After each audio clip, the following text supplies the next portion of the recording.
My approach to food completely shifted when I learned this about the gut. I'm looking forward to explaining it now. So let's get right into it. Firstly, I want to talk about what the gut actually is, because I think there's quite a lot of misconceptions around what it is, just because it's called the gut. For years, I just used to think it was your stomach, and somewhere you felt butterflies when you were nervous or excited. But it's so much more than that.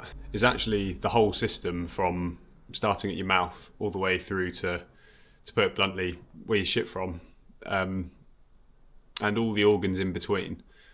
And that whole system of organs, from your gullet, your stomach, your intestines, and everything else, are all teeming with trillions of different bacteria. And all of those different bacteria types have a role to play in your basic bodily function. And this group of all the different bacteria types is called your gut microbiome, with thousands of different jobs to help your body work the way it should. And a healthy gut microbiome can give you more energy, help you fight disease, improve your emotional well-being, give you mental clarity. So what a healthy gut microbiome looks like is a very diverse one, basically. So the larger the number of types of bacteria you've got in your microbiome, the better it's going to perform.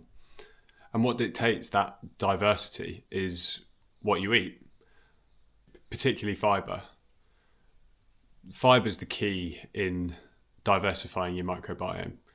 You might have lots of different protein and carbs in your diet, but if you don't have loads of different types of vegetables, fruit, nuts, beans, your gut microbiome is only going to be able to perform so well because it's not got the diverse team it needs to tackle everything that's thrown at it. When I think of a different fibrous food, or I see a different one, I now think, what haven't I eaten this week that my gut microbiome needs to perform the way it should? I might have had plenty of broccoli, plenty of beetroot, peas. I try and think of something else that will add to that team to add another string to its bow. It's still a minefield of different information in the scientific and nutritional world in terms of how you can measure the health of one's gut. But one common thread that does seem to be ringing true is the more diverse your gut, the better it's going to perform. So taking that bit of information on board, I can easily apply it to what food I buy and what food I consume every week. So it's also worth considering that if there are certain foods that you strictly don't eat, like Brussels sprouts is a great example, that's completely ruling out a type of bacteria from your body that could be playing a very specific role that your gut microbiome is not able to perform. And if there are loads of fibrous foods that you don't eat for a long period of time, the bacteria that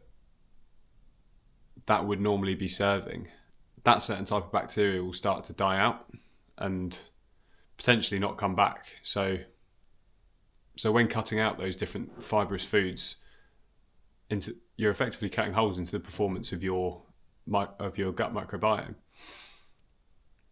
And other things that also contribute to chopping away at the useful bacteria are things like antibiotics are a massive one for wiping out all sorts of good and bad bacteria from your gut. So bear that in mind if you've been putting a lot of effort into building a diverse microbiome, to consider that if you've then been on a streak of antibiotics, all of that hard work could be wiped out, and you'll need to start that process again of rebuilding all of that good bacteria. Stress is another one that can do that to you. Alcohol as well. So if you're on a journey of building a strong team of gut microbiome, just consider that those things in particular could be preventing you from optimal gut health.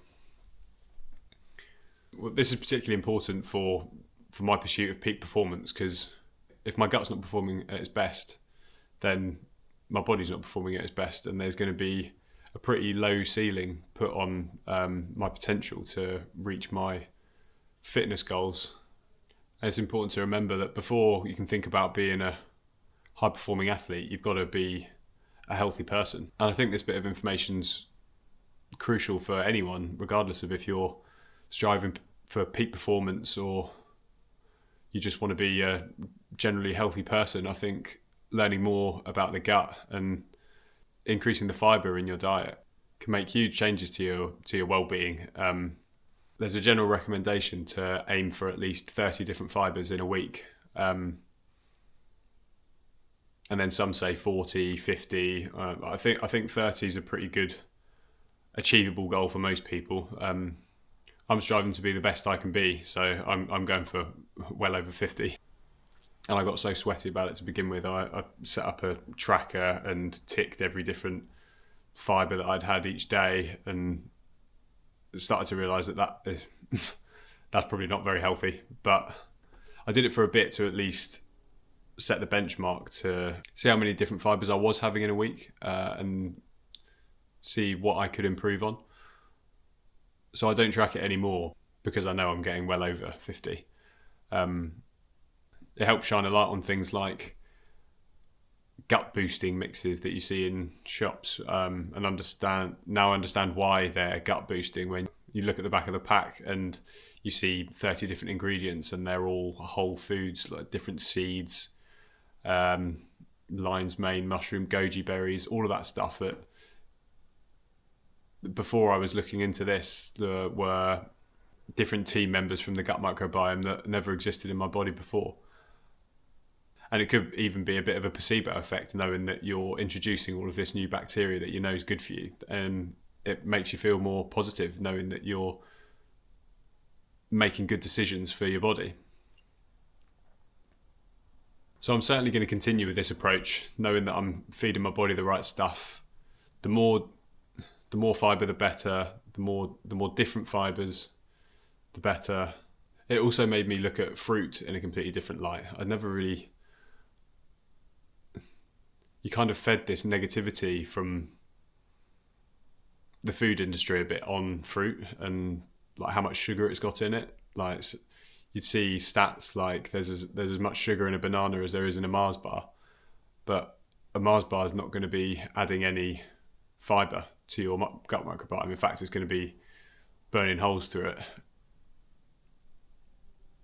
compared to a banana that's going to add a completely different skill set to the team. So I hope you found this useful. I'm certainly looking forward to putting this into practice and seeing how it affects my training. Thanks for listening. Well done for making it this far. If you have done, I appreciate you watching the whole thing. If you enjoyed listening to me waffle on about the gut, please give it a like, subscribe, and you'll see many more videos about me waffling on about other things that can help you perform at your best and reach peak performance. And as always, remember to keep moving.